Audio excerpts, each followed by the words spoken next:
Today, we're getting into Universal Orlando's Halloween Horror Nights for 2025. We'll cover the offerings at this year's event and the subtle changes that'll impact your experience this year.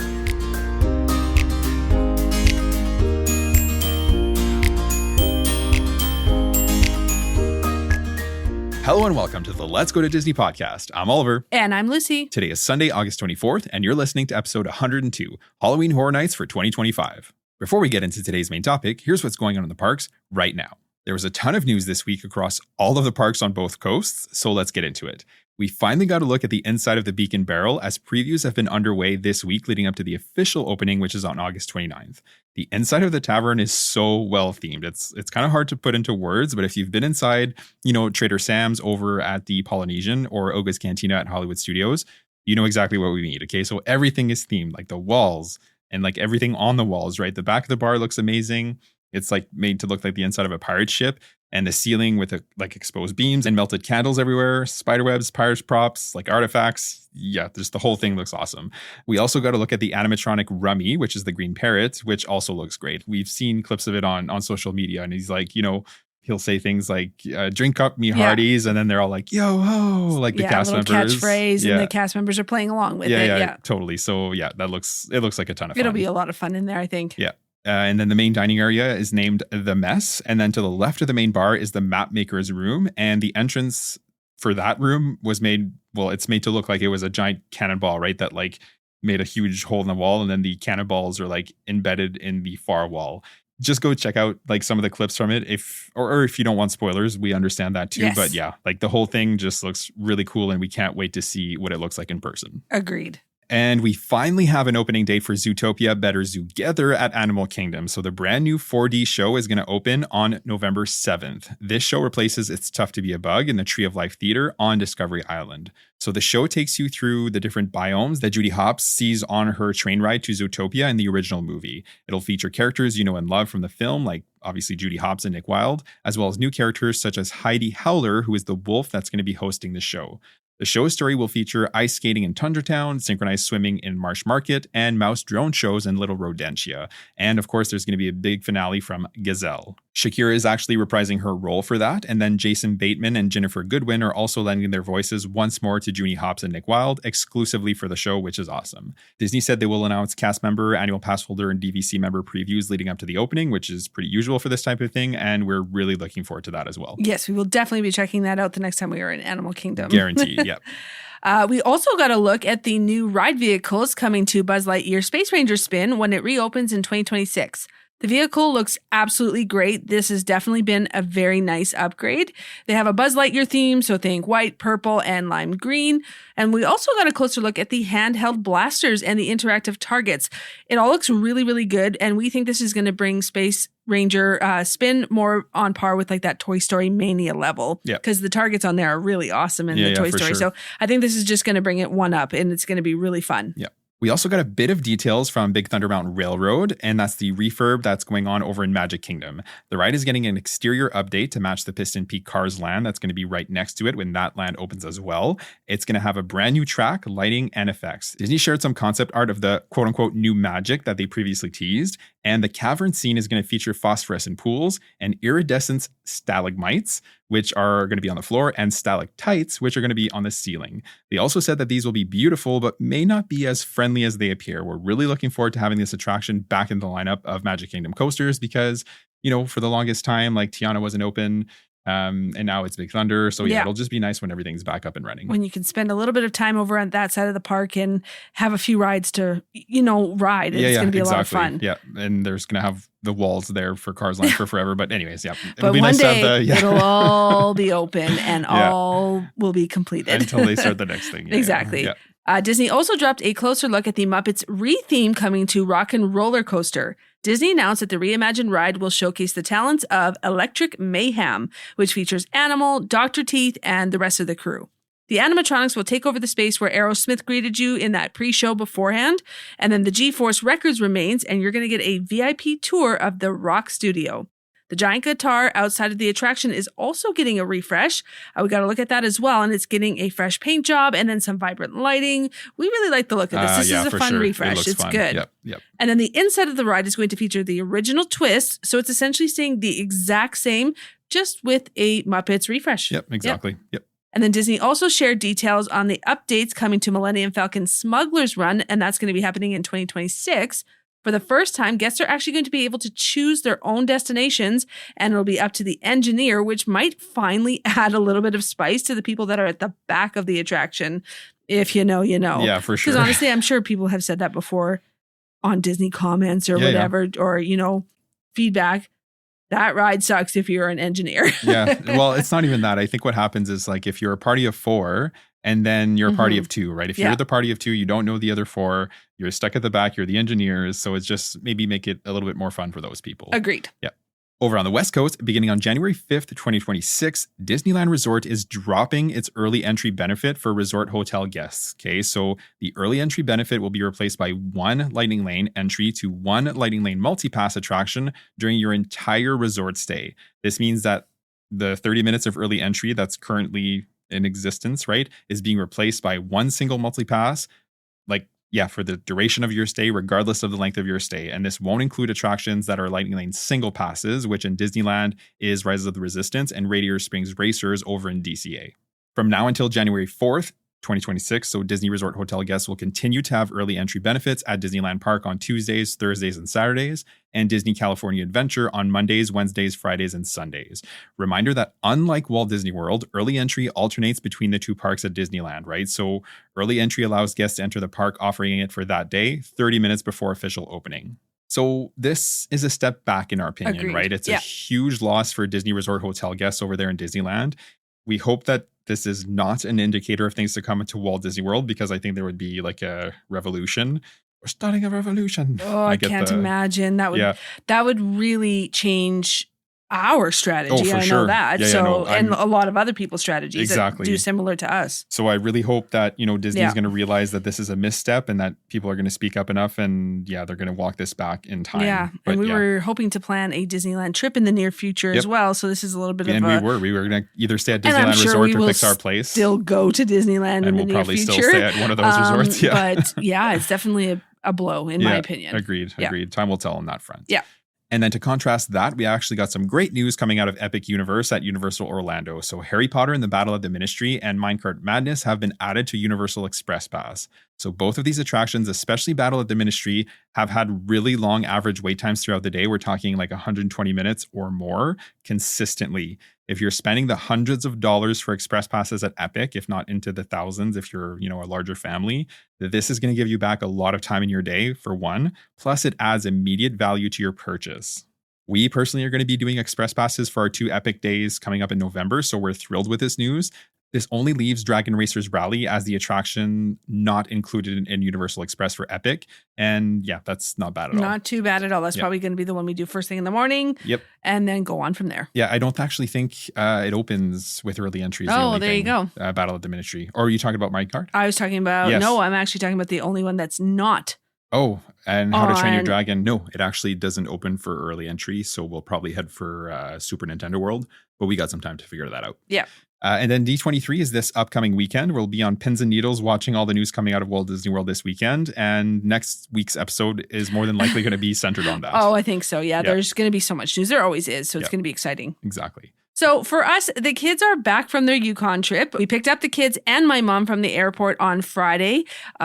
So happy to have them home. Yeah, for sure. My mom looked like she was happy to be home too, getting some well-deserved rest. My dad's up there right now still with my sister doing some chores around the house for my sister, and then he'll make the drive back this upcoming Friday. Yep.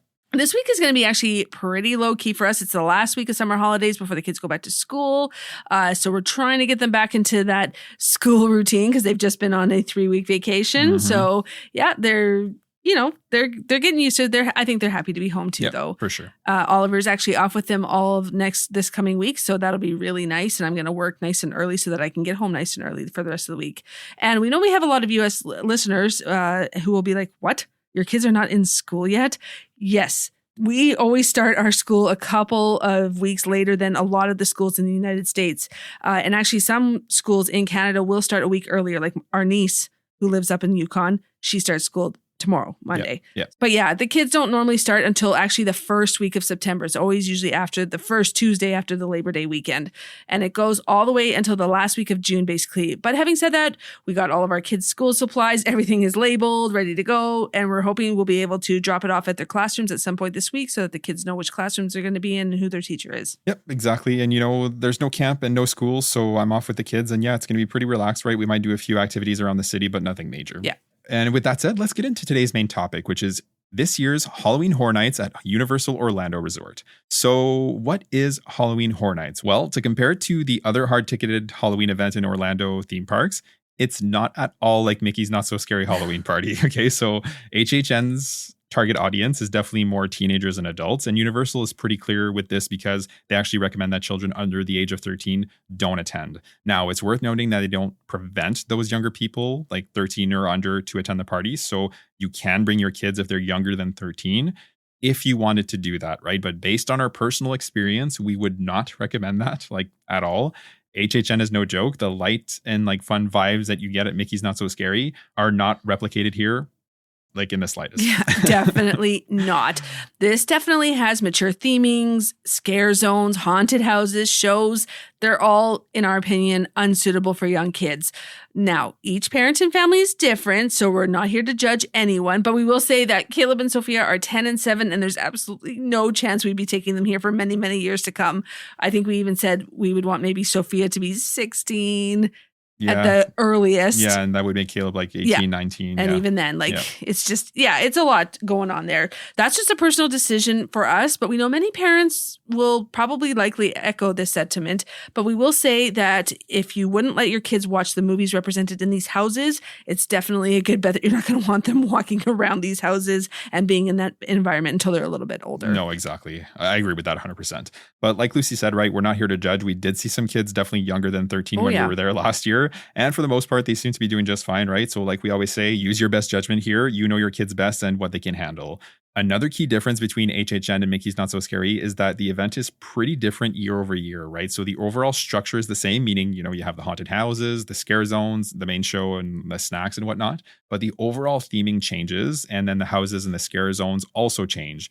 And then the show too, right? It's all kind of similar theming, but it does change, which in our opinion keeps it fresh and makes sense to attend it at least once a year if that's feasible for you. The HHN nights are actually numbered, right? So this year it's its 34th year, so HHN 34. Mickey's Not So Scary, on the other hand, changes very little year over year, right? The party is very similar, actually almost identical, with small changes here and there. But the show, the fireworks, the parade, year over year is pretty much, carbon exactly. Copies. So there are 10 houses mixed between intellectual property houses and then original Universal houses, so 5 and 5. And then in previous years, there's been 5 scare zones, but this year there's actually only going to be 4 scare zones. And then they've added 2 streetmosphere encounters to balance that. There's also a show over at the theater located between Diagon Alley and the Men in Black ride. And of course, some event-specific food, snacks, and merchandise, including a massive tribute store that will have all the merch you could honestly hope for. Yep. It is massive, this store. For sure. So during the event, you can actually walk through the houses, walk through the scare zones, and then enjoy the overall atmosphere that Universal sets during the event. And they rock it. Yeah, they really do. For sure. And to be clear, Halloween Horror Nights is a separate ticketed event that takes place on select nights at the Universal Orlando Resort, specifically in the Universal Studios Florida Park. This is the side of the park with Diagon Alley, right? So this is not unlike the parties at Disney in that respect. Separately ticketed basically means if you had day tickets and were visiting Universal Studios Florida, you would still need event tickets to be allowed to stay for Halloween Horror Nights. For 2025, the event starts on August 29th and goes all the way through to November 2nd. For the most part, this means every night except for Mondays and Tuesdays, so Wednesday through Sunday. Except for 1 week in September, the week of September 15th, there's going to be events on Tuesday the 16th and Wednesday the 17th, none on the 18th, which is a Thursday, and then back to normal from then on. So with that in mind, if you are planning a trip to Universal and are wanting to attend an event, you'll almost certainly overlap with one or actually numerous event nights, which is a good thing. If you're attending during that time and don't want to take part in an event, just know that every day outside of Monday and Tuesday, Universal Studios Florida will close early for Halloween Horror Nights. The event officially kicks off at 6:30 p.m. and then runs until 2 a.m., which is crazy, but it's packed until 2 a.m. Yep. So if you're a day guest and you're not staying for the event, the park will close to regular guests at 5 p.m. So if you have park-to-park tickets, you can walk or take the Hogwarts Express to the Islands of Adventure side to continue your day. And if not, your day will just be cut short, and you may want to plan your Universal Studios Florida day or days to be on a Monday or Tuesday to maximize your time in that park if you do not intend to go to the party. If not, just know that it won't be a full day for you. No, exactly. And if you are attending the party, like we said, it's a separately hard-ticketed event, right? So let's talk about that. HHN tickets are date-based, just like your regular park tickets. So that means you're going to have to select which date you want to attend the event when you purchase your tickets. Single event tickets vary in price, and just like Mickey's Not So Scary, tickets earlier in the season and in the middle of the week tend to be a little bit less expensive, whereas tickets later in the season, closer to Halloween, and on the weekends tend to be more expensive. You can also purchase HHN Express Passes specifically for the event. So unlike regular Express Passes, there's only one type of Express Pass for the event, and unlimited is not an option. The Express Pass for the event lets you skip the standby queue at each of the 10 houses once during the event. You're not going to be able to skip the queue more than once, and you won't be able to double up any of the houses unless you're willing to wait in the standby queue. The prices for Express Passes mirror the event tickets in that they're more expensive closer to Halloween and on the weekends, and less expensive earlier in the season and midweek. Exactly, that's right. And then you can also get a season pass, or what Universal calls a frequent fear pass. There are different tiers that have more or less blockout dates depending on the tier you get. These would be really useful if you are planning more than one trip in the 2 months during the event, or if you're local and you have the freedom to kind of pop in and out throughout the season. If you are looking for a more premium experience, you can also book the RIP tour. These are guided experiences, not unlike the usual VIP experience during regular park hours. So this grants you access to everything Halloween Horror Nights has to offer. It includes entry into all the houses, reserved seating at the show, and Universal Express unlimited ride access for all participating rides for the date of your tour. It also includes a commemorative lanyard and button, valet parking for the night of the event, and a pre-tour reception with light bites. There are 2 options here, a private RIP tour that would be you and 9 others in your party, where you have the complete control of your evening. And then there's this standard RIP tour that has you grouped with other guests. And then the itinerary is more rounded to experience everything. Yeah, that's right. There's also a Behind the Scream Unmasking the Horror tour that gives guests a lights-on look at the design process of some of the houses. So there is a 3-house, 2.5-hour tour, or a 6-house, 5-hour tour. This allows you to see the houses with the lights on, so to speak, right? And you can actually take photos of certain areas, and you also get a commemorative pin and a buffet lunch as well, but that's only for the 6-house tour. And lastly, there's the Scream Early tickets, which allows you into the park at 3 p.m. to get an early jump on the night if you didn't have a day ticket and you wanted to enter early, right? And we'll get deeper into that. To be clear, this is an additional purchase on top of your HHN ticket and your Express Pass if you're getting it, right? Which grants you early entry, essentially, right? So yeah, that can start to stack. Yeah. Exactly, yeah. So let's get into how and when you can access the park. So like we said earlier, the park's officially closed to day guests at 5 p.m. Now, in previous years, if you had day park tickets and a Halloween Horror Nights ticket or a Scream Early ticket, you could enter the stay and scream zones around 3 p.m. when cast members started to set up the partitions for the stay and scream zone and the queues for the houses. You then enter the stay and scream zone closest to the first houses you wanted to visit and wait in line from there. You'd kind of be confined to these areas during that transition time. A lot of people just kind of sit down. They might go grab a snack or whatever.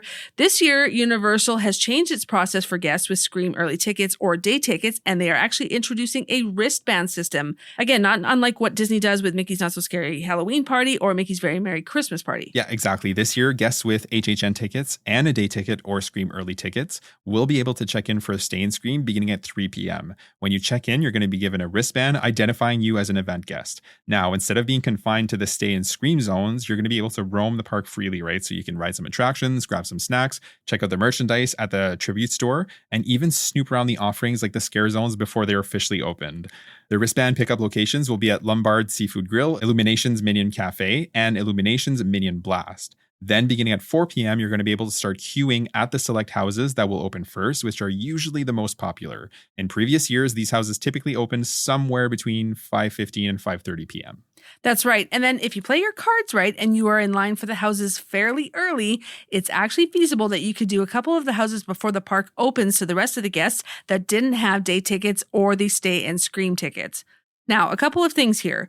Not being confined to the scare and scream zones is definitely a huge plus. It does offer you the freedom to explore a bit, snack, shop, ride attractions, and then just generally give you that more relaxed start to your evening.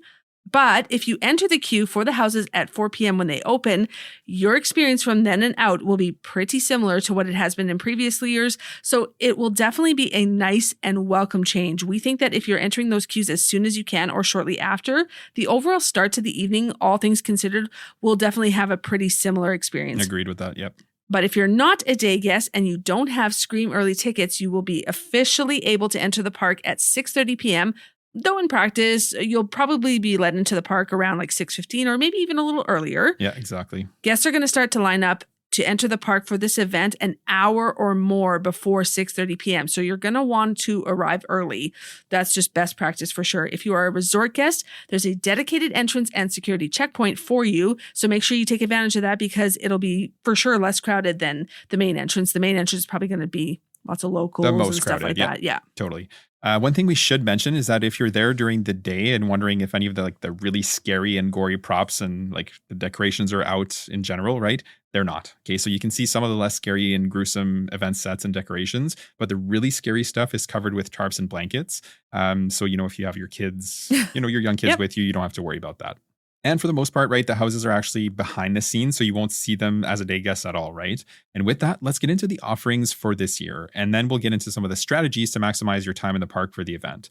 So the biggest draw to the event, right, is the houses. And if you're buying express passes for the event, this is what you're getting for your purchase, right? The ability to skip the line at each house once during the event. It won't give you better access to the show or anything else, right? The primary focus here is the houses, specifically for those express passes.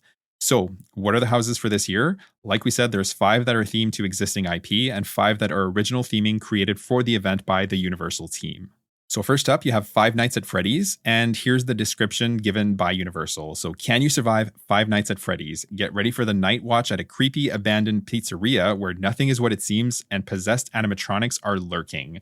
Neither of us have actually seen the movie or played the game surrounding this, and our kids definitely haven't played that either. So yeah. The kids are too young for that, and we've just never engaged with that content. Yeah. This one does sound like not too gory, which is kind of nice. It'll just be that what's going to jump out at you, I think. And that's going to be a fun one, I think. It's going to be a popular house. That's going to be a good one. Yep. So next up, The Horrors of the Wyatt Six House. This is a WWE themed house. So fear is the main event. Go head to head with the Wyatt Six as they lure you through the ominous doorway to their shadowy realm. You're about to meet your match. Again, we don't watch wrestling, so I honestly don't have much of a reference point for this. Yeah. I'm sure they're going to come up with some cool concepts. I was surprised when I saw a WWE house, but I'm interested to see what this is going to be about. Yeah, it could be cool for sure. Next up, the Terrifier house. So the Terrifier isn't clowning around. Try your luck against Art the Clown in the Terrifier Funhouse. You'll witness his grotesque handiwork of torture and be exposed to the spatter of his victims. It's a whole new level of gore. So this is the one we've probably heard the most about, right? It's getting a lot of hype and not necessarily for the best reasons, right? This is a family-friendly show, like our podcast, right? So we won't get into the nitty-gritty of it, but this is said to be, the goriest house that Universal has ever done. So if you've seen the Terrifier movies, they're bringing in some of the scenes from the film to the house. So just use your imagination there. And there's also going to be a dry and wet path, which sounds gonna just gross to us, right? I was actually messaging with my sister earlier this week about this house, right? As Universal has been releasing more details, and I'm pretty sure I'd skip this house altogether if we were going this year. Like I've said this before, I'm not a horror fan in the first place. I do enjoy HHN for the atmosphere, right? So the best comparison I actually have is that, some people are not sports fans, but say you go to an MLB or an NFL game or something like that, right? You can still really enjoy the environment and have a great time, even if you're not tied to the teams or the outcome. It's kind of like that for me, right? So outside of some of the less creepy IP like Ghostbusters, I don't watch these types of movies, so I don't really associate with them very much at all. But being there in the environment is fun regardless, right? But this year, I think that this house specifically would be a hard pass for me. Yeah. And the reason you were talking to your sister about this is because your sister and her husband, they are headed to Halloween Horror Nights this year. So they've been talking back and forth about it. They're very excited to go. So I will be very intrigued to hear how this house was. Yeah. I can't wait. And I'm assuming your sister's going to do the wet path. Our brother-in-law, he may do the dry path. I don't know. We'll see what he does. Bring a poncho. I'm very excited to hear their experience with that house specifically. Totally. So next up is the Jason Universe house. Evil doesn't stay dead. The iconic horror villain, Jason Voorhees, is coming for you. step inside his terrifying world, from his sinister shack in the woods to the summer camp where it all began. This should be an interesting house. It will likely be probably one of the more popular ones here. I love the old, like Halloween, all of those things. I can't think of all of them. Nightmare on Elm Street, Friday the 13th. I don't know why I couldn't think of that right away. Yeah. I love those movies. They're hokey. They're great. So that house would intrigue me for sure. And then last for the IP house is Fallout. The Vaults Can't Save You Now. Face your fears in the post-apocalyptic LA. Escape from the vaults to the wastelands and confront the formidable bounty hunter, the Ghoul. Yeah, I watched the first season of the show like on Amazon, and it was pretty good, all things considered, right? This is likely to be a popular house as well. And yeah, like out of all the houses, I'm sure I'd probably enjoy this one. It'd be near the top for me. Is this a video game too? I think that it is. Okay. Yep. I've never played it, but I think that it is. Yeah. All right. Now for the original houses. First up is Hatchet and Chains, Demon Bounty Hunters. So they're the outlaws from hell. In this old west town, all hell is breaking loose. Red hot lava demons are trying to possess everyone, melting everything in their path. Your only hope, Hatchet and Chains with their mystical weapons. The next one is Dolls Let's Play Dead. Welcome to her toy box of terror. You're about to become a doll-sized person, I guess, and witness the unnatural creations of a twisted little girl. You'll be hunted by burned fashion dolls, toys she's melded together, and undead horrors in her dollhouse. Creepy. Yeah, Yep. I agree. That's a creepy one. Next is Grave of Flesh. Just off the bat, that title just doesn't do it for me, but you're dead meat. Welcome to your funeral, where things are about to go from bad to worse. You'll enter your grave and then the underworld, where flesh eaters who feed on the dead will hunt you for all of eternity. This reminds me of the Goblin Fear, whatever one from last year. There was a couple original houses from last year that I was like, oh, okay, that's enough. Agreed. Next up is Galkin, Monsters of the North. Call forth a legion of terrors. In a remote northern village, a wicked being rises from the dead, bringing a horde of monsters and demons from the fjords to wreak havoc on the townspeople. Try to escape the belly of the beast. And lastly, El Artista, a Spanish haunting. Maestros del Arte y del Terror. Okay, so in 19th century Spain, a tortured artist moves to an isolated country manor to seek inspiration. Instead, the art comes alive and possesses him. You're about to be part of the permanent exhibition. I think that one will be cool. Yeah, that does sound cool. Yeah. All right, so that's a lineup of houses for 2025. Not bad at all, in my opinion, right? Outside of the Terrifier house, there's nothing that I'd particularly want to avoid, which is saying something for me. Personally, I really like the IP of the houses a little bit better last year, right? So the Ghostbusters, A Quiet Place, and Insidious houses were all movies I'd actually seen.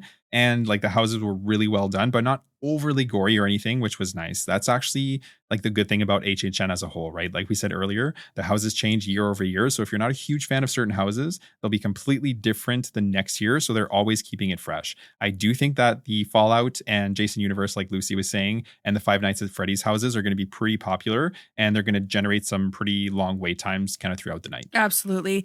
Honestly, I am kind of with Oliver on that one. When it comes to horror movies, I am a junkie for horror movies. I love watching them all. So I do like your campy Screams and all of those ones, but the real ones I love are not gory at all. They just want to scare you. It's just a good old-fashioned scare. And we got really lucky last year, I think. That is the two main ones, A Quiet Place and Insidious. And Ghostbusters. Terrifying. Insidious was like the best one ever. Yeah. Oh, yeah. That was not my first year being there, so I can't say the best one ever, but for me, that was incredible. But in terms of scares, for sure, Insidious. And like, I distinctly remember because I took a video shortly after we got out of the house, but like, I could see the light of day. We were like almost out of the house, and like I thought I was safe. I was safe. Gosh. But a scare actor got me like literally 2 seconds before we stepped outside, and I couldn't stop laughing. It was epic. There was like a police officer there, I think it was. Like a marshal or something that just make sure that the crowds are staying 100%, and like he was just roaring, seeing me like. Yeah, he got a good laugh out of it. I'm sure he saw a few people just genuinely scared at the end of that one. I don't know if that's regular shift or OT for those guys, but that would be awesome. Yeah,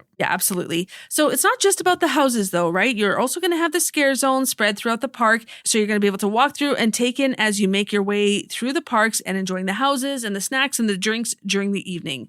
The scare zones are essentially a stretch of space on the walkways around the park that are themed. There will be a concentration of scare actors here in costume that are going to be playing their bits, whatever that is, in respect to the space that you are currently in. A couple of things to keep in mind here, and this applies to the houses as well. The actors are going to attempt to scare you for sure, but they will not touch you, and you will not touch them either. Yep. They're not going to chase you around or anything like that. They're just going to kind of pop up. They might come right next to you-ish. Not going to get too close. They're going to follow you until you realize that, they're actually following you.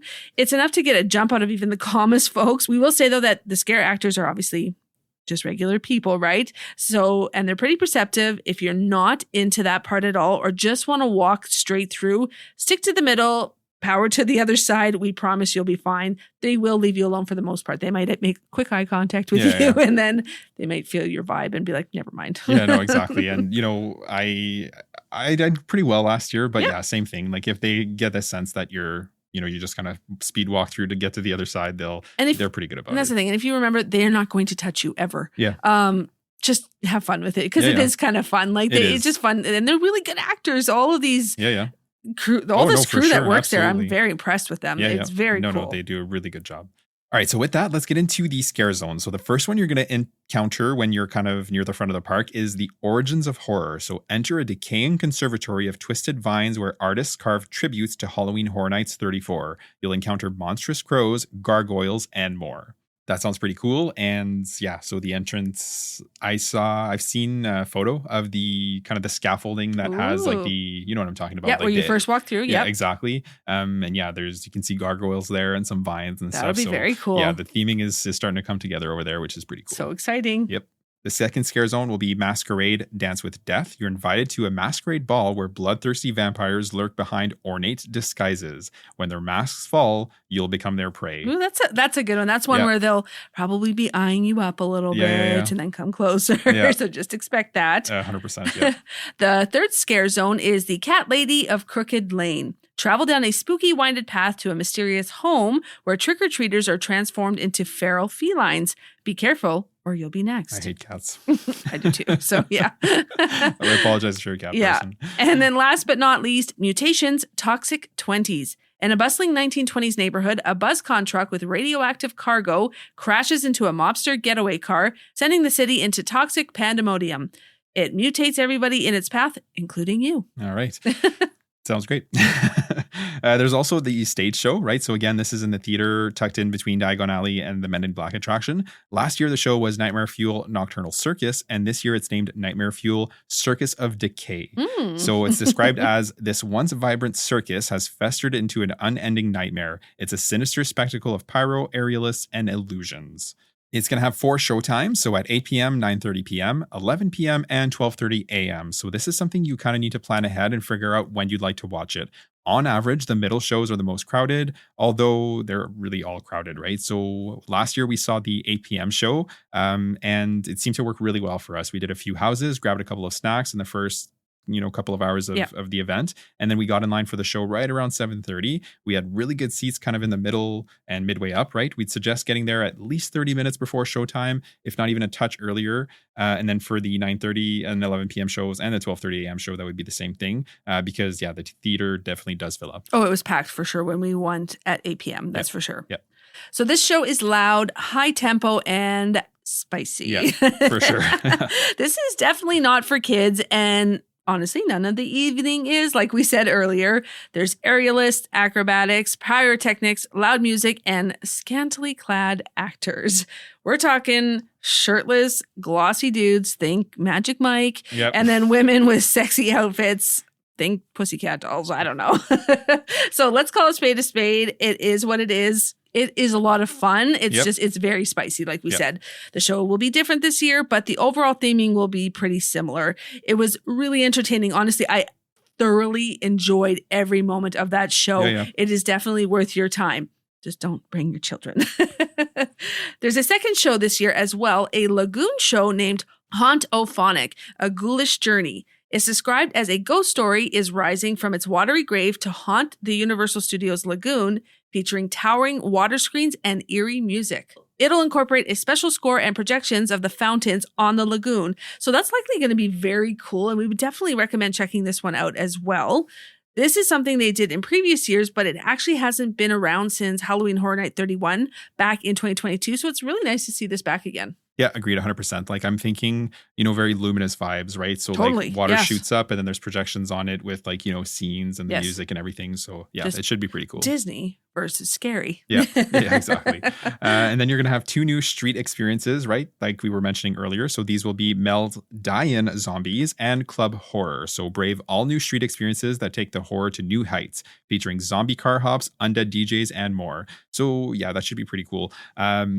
That's something that they do every year, which is kind of fun, right? So Mel's Drive-In becomes Mel's Die-In, and actually, like on the neon sign, they kill the lights so that the wording, you can see it. And yeah, they have merch surrounding that and everything. So yeah, it's very cool. Yep. Outside of that, there's the massive tribute store that pops up as well, right? It's not open as of this recording, but it's going to be opening very soon for sure, right? So this year it's going to be located in Sahara Traders and the Palace Arcade, right near the Mummy attraction.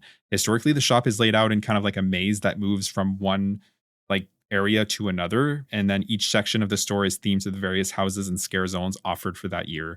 The store is open during regular park hours, so we actually strongly recommend getting your shopping done during park hours, right? So that you can save your event hours for the exclusive offerings that are only open during the event. Plus, if you buy anything, you can actually wear it to the night itself, right? So that's just a plus. You're also going to find some of the HHN merch in other merchandise stores, pretty much anywhere on property, right? During the next couple of months while the event is going on. And then, of course, it wouldn't be an after-hours event without exclusive treats and drinks. And Halloween Horror Nights is no different. They have some new items this year, of course, themed to this year's offerings, but they also have some returning favorites as well. This year, you'll have the Yum Yum deviled eggs. These are not your classic deviled eggs, though. They're made with coconut panna cotta and bright pineapple ganache. So it's basically a dessert. Yeah, exactly. It looks like deviled eggs, but it's a dessert. Yeah, absolutely. This is the Fallout themed treat. The Clown Cafe Bloody Popcorn. Gee, I wonder what that one's for. Yeah. Made with crunchy popcorn chicken, pepperoni, marinara sauce, and Parmesan cheese. That is the Terrifier themed treat. Yeah, exactly. And then you'll have the elotes, which is a grilled corn husk with your choice of cheese and tahini or crushed flamin' hot Cheetos. This is the Jason Universe snack. And then Huskus Muscleman Slop, which is a beef sloppy joe topped with jalapeno bacon, dill pickle chips, and cheese sauce. Interesting. This is obviously the WWE White 6th Street. And then you have the Artist's Palette, which are sugar-coated churros with leche, raspberry jam, and Bavarian cream dipping sauces. This actually sounds pretty good. Yeah, it does. And that's the El Artista, a Spanish haunting treat. You'll also have the Death by Cheese Stick, which is a mozzarella cheese stick served with spicy marinara, which actually also sounds really good. You can't go wrong with that. This is the Cursed Carnival treat. The Lila's Temper Tantrum Tendies, which are chicken tenders with your choice of garlic parmesan with spicy marinara or mesquite barbecue ranch dipping sauces. This is the Doll's Let's Play Dead treat. And then returning, you have a new spin on the Walking Taco, which is a good grab-and-go option. This one comes with birria beef, red onions, scallions, consomme, and Tostitos Sabritas Salsa Verde. This is actually pretty popular. And then the famous classic pizza fries, which are crinkle fries topped with pepperoni, sausage, and melted cheese. We actually tried these last year. They were pretty good. It was very salty and what you would expect, but they were tasty. Yep. They also have the twisted tater chips. Last year, they were twisted on a stick. So pretty much the same thing. We got this one last year. And to be honest, it was kind of cold and stale, unfortunately. But I think a fresh one would actually be a really good snack. For sure. Absolutely. So this comes with spicy cheddar or ranch and vinegar seasoning. Yeah, exactly. And then for drinks, you're going to have the Radaway, which is lemonade with chipotle pineapple mixed with spiced brown sugar syrup. And it comes in a souvenir bag that is a replica from the TV series Fallout.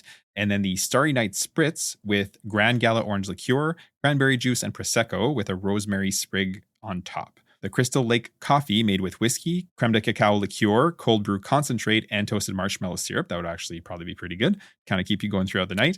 And then the Light the Way cocktail made with blue curacao syrup, Firefly White Lightning Moonshine, Firefly Peach Moonshine, Supasawa, simple syrup, and Seagram's tonic water. They also have the Pack Mule cocktail with Cuervo Traditional Blanco Tequila, creme de cassis liqueur, and ginger beer. The Bloody Sour is a spooky take on a whiskey sour, one of my favorite drinks, so I would definitely be on that, topped with a Pinot Noir.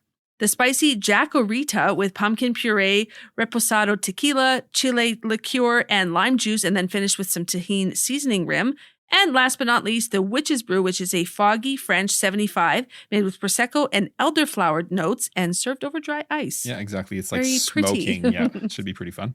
So this isn't an exhaustive list of the menu and drinks that will be available at the event. Universal is sure to drop more details on their menus in the coming days. Yeah, exactly. All right. With that said, let's get into some tips for the event to maximize your time in the park. So we'll start off by saying that if you purchase express passes and you have day park tickets or Scream Early tickets, you're actually going to get a lot more freedom out of your evening, which is awesome, right? Because you'll just have time to, visit each house and scare zone, see both shows, have some snacks and drinks, and generally feel like you got the most you could out of your evening without feeling stressed, right? If you don't have Express Pass and you won't be in the park for early access, you can still have a great time, but you'll definitely need to be much more strategic in how you plan your evening. Essentially, you're just going to have to make your peace with the fact that you likely won't see every house. And if you come close, then you may not see the shows, right? You're going to spend most of your time waiting in line, and that's just facts, right? So we recommend reviewing the houses, decide what you'd like to do and see most, right? And then just be flexible. Absolutely. Generally speaking, you'll be let into the park around 6:15 or so. Queues will be long already at most of the houses, especially the more popular ones. If you're a local and you've had the chance to come at least twice, this may work for you because you'll be able to kind of split your offerings into 2 or more visits. Outside of that, you won't see it all in one night. So you do have to make your peace with that. If you do have the express passes and or park tickets or Scream Early tickets, let's talk strategy.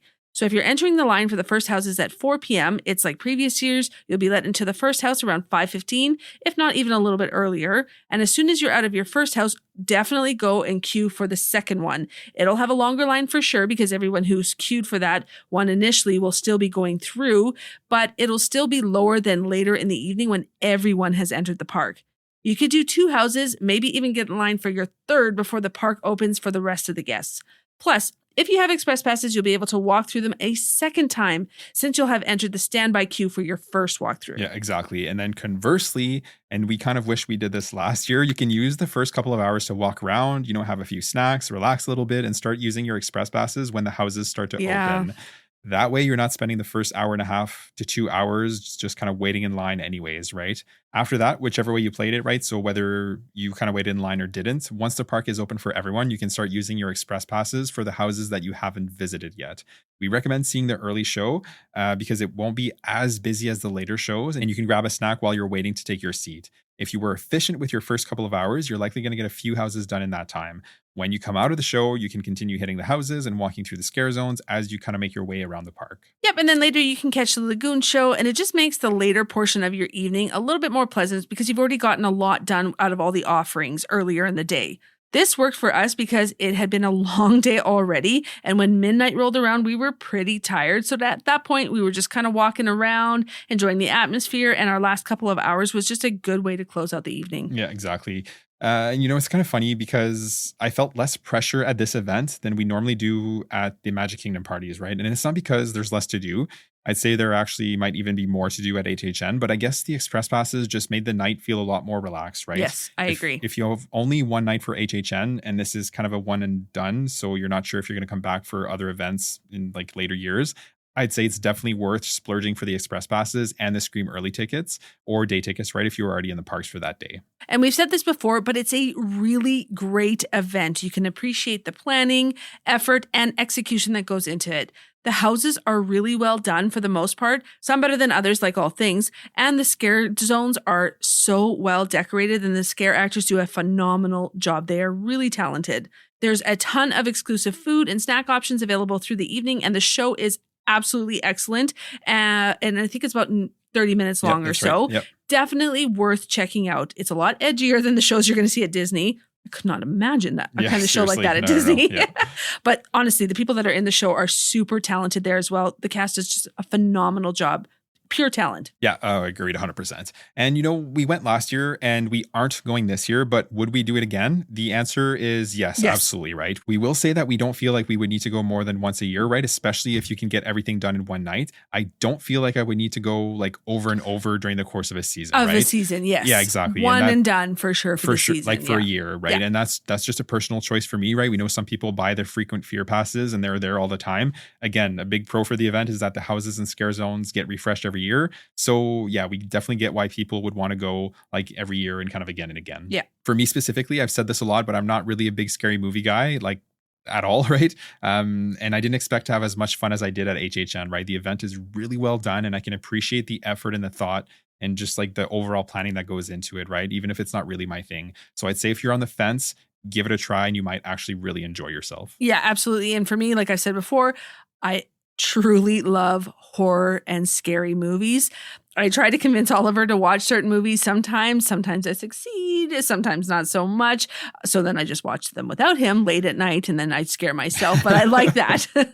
I will say you don't seem to mind movies that are more thriller, like the jump scare versus like the scary. You're not a big gore guy, but like we went and watched recently in the theater the movie Weapons, which has done very well in theaters. That got me a couple times. And it had some good scares, but like it wasn't really gory. Yeah. And that's more what I like too, like Insidious, A Quiet Place, all those kinds of movies. Those ones are the ones that really get me like, oh my gosh, what's going to happen? Yeah, for sure. Love them. Yeah, no, for me, and like, yeah, it's like not actually scary movies, right? So think like Ghostbusters, which is like a safe scary, I guess you'd say. I guess. And like even A Quiet Place, right? I wouldn't necessarily actually call it horror. It's like an alien attacks kind of movie. It's like suspenseful, right? Yes. I don't mind like thrillers, suspense movies. But yeah, I'm not I don't like the overly scary ones. Yeah, exactly. You're not a big fan of like Insidious or anything like that. Oh God, that got me so many times. Anyways. Or The Conjuring. That's another good one. Everybody should watch. Yeah. If that house, I don't know if they've ever actually done The Conjuring they before. Might have. We'd have to look back. Oh my gosh, that would be an epic one to walk through. Anyway, with that said, thank you for joining us today to talk Halloween Horror Nights. If you haven't already, make sure to subscribe to the podcast so you don't miss any future episodes. And as always, if you could leave us a rating and review, it would be greatly appreciated. If you choose to do so, you can leave reviews right on Apple Podcasts, and for Spotify, you can leave a rating. You can also find us on Instagram and TikTok at Let's Go.to-Disney, as well as on our Facebook page, Let's Go to Disney. We share some helpful reels here, as well as some fun ones. The link tree in the show notes will take you to all of our socials. Have a great day, and we'll see you real soon.